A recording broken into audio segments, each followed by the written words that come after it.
রাখতে হবে, আমাদের লড়াইয়ের জায়গা হচ্ছে জুলাইয়ের সনদ। অনৈক্য দূর করার জন্য আমাদেরকে একটা কাজ করতে হবে। এই যে আমাদের কি Bengal centre for Bengal studies, এই ধরনের সংগঠন আপনারা যারা করছেন তাদের কাজ হবে জুলাই ঐক্য। যেমন আমাদের মধ্যে তো যে আমরা তিনটা দল করি, কিন্তু আমাদেরকে এখানে এনেছেন আমরা একই সুরে একইভাবে জুলাইকে ধারণ করি।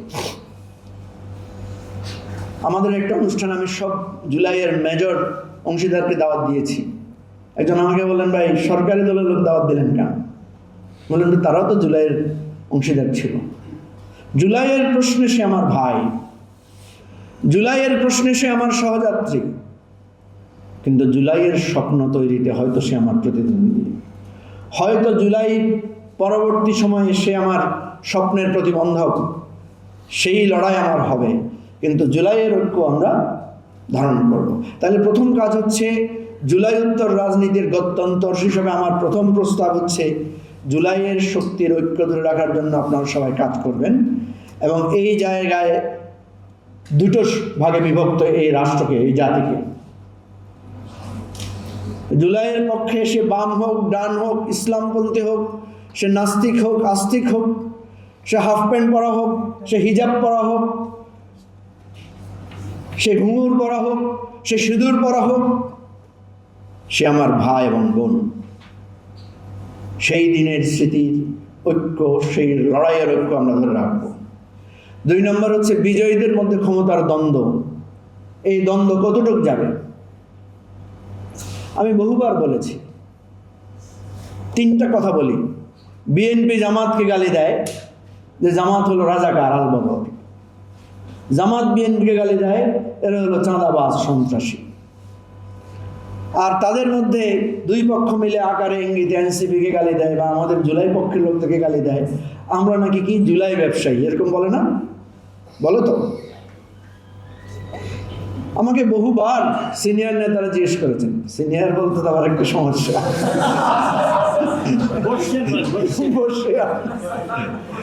আমাকে বহুবার জিজ্ঞেস করে, বলতে এই ছেলেগুলো এত উদ্ধত্তপূর্ণ কেন? এই যে দেখেন তুষারের মুখে আটকায় না, আমার তো আটকায়, আমি তো বলতে দ্বিধা সংকোচ করি। ঠিক আছে, আমি ওনাদেরকে বলেছি, ভাই এই ছেলে মেয়েরা উদ্ধত্তপূর্ণ বলেই তো হাসিনাকে হারাইতে পারছে। This is the phenomenon. আমি একজন দার্শনিকের কথা বলেছি, তার নাম বলবো না। তিনি একদিন আমাকে বলেছিলেন যে তোমরা হাসিনাকে হারাইতে পারবে না। কেন?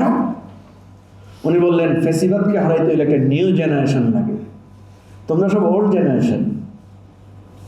হাসিনা তোমাদেরকে বুঝে ফেলছে, কোন দিকে টিপ দিলে, ওই যে বরিশাল না কোথায় দেখলাম না, কোন দিকে টিপ দিলে চাঁদা বাইর হয়। হ্যাঁ, সরি, বলছে যে হাসিনা তোমাদের ডিএনএ আরএনএ সব দেখে ফেলছে, তোমরা হাসিনা সরাইতে পারবা না। প্রত্যেক ফ্যাসিবাদকে সরায় একটা নতুন প্রজন্ম, তার চলমান প্রজন্ম তাকে হারাইতে পারে না। আমি ওনার কথাকে এত গুরুত্ব দিই নাই, ওনার কথাকে এত উপলব্ধি করতে পারি না। তো একদিন করতে পারছি যখন দেখলাম আসাদুজ্জামান কামালকে একজন পুলিশ অফিসার বলছে, স্যার মারি একটা পরে একটা বাগিডি তো যায় না। This is the new generation. আমার মনে আছে প্রেস ক্লাবের সামনে যখন আমাদেরকে গুলি করছে, আমাদেরকে যখন টিয়ার সেল মেরেছে, যখন সাউন্ড গ্রেনেড মেরেছে, আমরা একটুও নড়ি নাই। যখনই গুলি বর্ষণ শুরু করেছে, সাথে সাথে আমার মনে আছে আমরা আমাদের কর্মীদেরকে সরাই নিচ্ছে, সবাই সরে ফায়ার করতেছে। কারণ ওই ফায়ারের গুলির শব্দ আমরা বুঝি। ওই যে ওল্ড জেনারেশন, আমাদের অভ্যাস হয়ে গেছে, গুলি খেতে খেতে বুঝে ফেলছি কোনটা গুলির শব্দ, কোনটা টিয়ার সেলের শব্দ। কিন্তু এই নতুন জেনারেশন এরা জানে না কোনটা গুলির শব্দ। তোমরা নিশ্চয়ই জানো, গুলি যখন হয় আওয়াজ হয় দূরে, কিন্তু লাগে হচ্ছে এখানে এসে।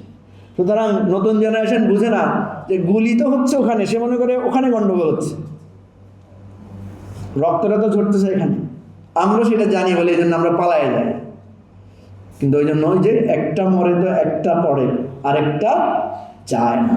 এই নতুন জেনারেশন হাসিনার পতন ঘটিয়েছে এবং এই ফেসিবাদের পরাজয় করেছে।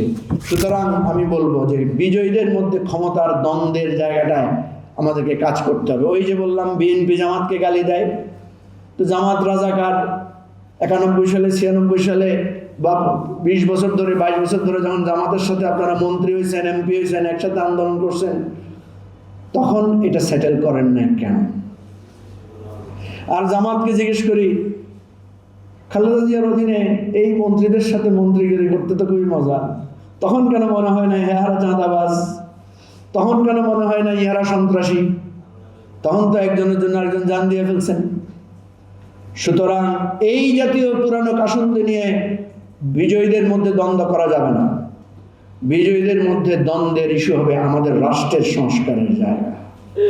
বিএনপির সাথে আমাদের লড়াই হবে জুলাই সনদ নিয়ে, বিএনপির সাথে আমাদের তর্ক হবে, বিতর্ক হবে ওই বাংলাদেশ রাষ্ট্রের আগামী দিনের ভবিষ্যৎ নিয়ে। বিএনপি চাঁদাবাজ বলেই তো আমি বিএনপি করি নাই, বিএনপি সন্ত্রাসী বলেই তো বিএনপি দলে যোগ দিই নাই। আমরা বিএনপি দলে যোগ দিতে পারতাম না? কি বলেন, পারতাম না? আমাদের কি সোশ্যাল ভ্যালু নাই? এতটুকু দাম নাই? আমরা কি জোনায়েদ সাকি, নূরুল নূর আর কি জুনিয়র এই সমস্ত কি কি তুমি নাম বলছিলে, ইনু জুনিয়র, ছোট ইনু মেননদের মতো আমরাও তো একটা ছোটখাটো ইনু মেনন হইতে পারতাম? কি বলেন, পারতাম না? সুতরাং মনে রাখতে হবে আমাদের লড়াইয়ের জায়গা হচ্ছে জুলাইয়ের সনদ। জুলাই সনদকে যে তুষার বলেছে আমরা অন করি, কারণ ওটা দিনের পর দিন, রাতের পর রাত লেখাপড়া করে, রাত জেগে কষ্ট করে ওইটা আমরা করেছি, তৈরি করেছি। এটাই বাংলাদেশের আগামী দিনের মুক্তির সনদ। সুতরাং বিজয়ীদের ক্ষমতার দ্বন্দ্বে তোমাদেরকে দাঁড়াইতে হবে। অতীতের কোনো দ্বন্দ্ব নিয়ে আপনাদের মধ্যে দ্বন্দ্ব দেখতে চাই না, দ্বন্দ্ব দেখতে চাই বাংলাদেশের আগামী দিনের রাজনৈতিক পরবর্তী নিয়ে।